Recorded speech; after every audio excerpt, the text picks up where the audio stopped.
Hi hello നമസ്കാരം. ഇപ്പോൾ താങ്കൾ ജീവിതത്തിൽ എവിടെയാണ് നിൽക്കുന്നതെന്നും അതിന് യൂണിവേഴ്സിൽ നിന്നുള്ള മറുപടി എന്താണെന്നും നോക്കാം. ജീവിതത്തിൽ പാസ്റ്റിലെ വേദനകളെ മറക്കാൻ തീരുമാനിച്ച് എല്ലാം ഈശ്വരനിൽ സമർപ്പിച്ച് പൂർണ്ണമായും ഈശ്വരൻ്റെ ശക്തിയിൽ വിശ്വസിച്ച് ഒരു പുതിയ യാത്രയിലേക്കാണ് താങ്കൾ ഇപ്പോൾ പ്രവേശിച്ചിരിക്കുന്നത്. താങ്കൾ അനുഭവിച്ച വേദനകളിലൂടെ ഇപ്പോൾ താങ്കൾക്ക് സ്വയത്തിൽ വിശ്വാസം വന്നിരിക്കുന്നു.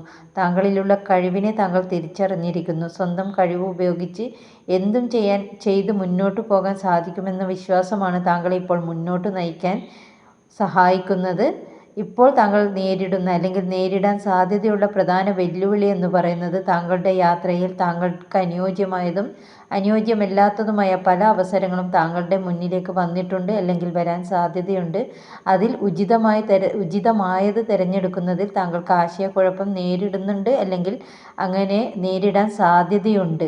അതിന് യൂണിവേഴ്സിൽ നിന്നും ലഭിക്കുന്ന ഗൈഡൻസ് ഇതാണ്: താങ്കൾ താൽക്കാലികമായി വിജയം തരുന്ന കാര്യങ്ങളിൽ അല്ലെങ്കിൽ അങ്ങനെയുള്ള അവസരങ്ങളെ എടുക്കാതെ ലോങ് ടേം ബെനിഫിറ്റ് തരുന്ന അവസരങ്ങൾ ഏതാണോ അതിന് തിരഞ്ഞെടുത്ത് മുന്നോട്ട് പോവുക. Okay, thank you. Have A nice day.